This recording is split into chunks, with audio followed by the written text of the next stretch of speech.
Let's continue at Emory University. They have been happening now for several days on campus and several other schools all over the country as well, stemming from the war in Gaza.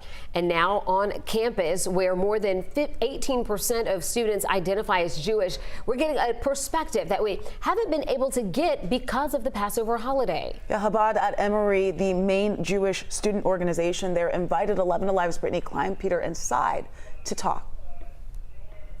Well, as students gathered following the end of Passover, Brittany, we are hearing that you were invited inside. You were the only member of the media there. We know that Chabad is a place of meals. It's a place of conversation. How are students feeling at this hour?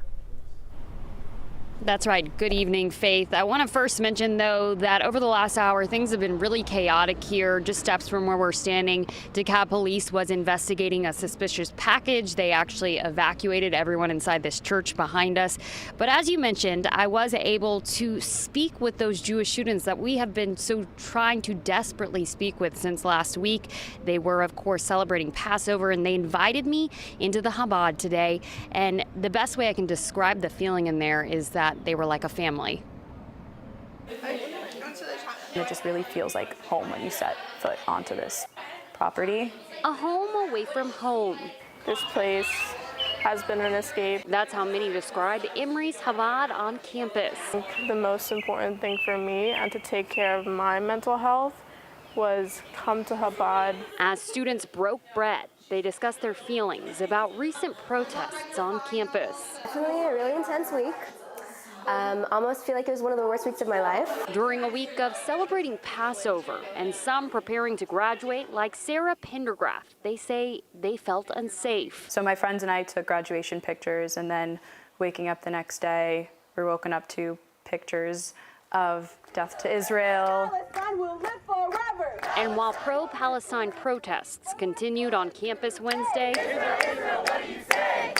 as protesters continue to ask Emory to divest interest from Israel, it's in these walls of Chabad that Jewish students could get away from the noise. I think a big part about the Jewish community at Emory is trying to bring light and joy into the world, and rather than being negative in this world, I think we really come together.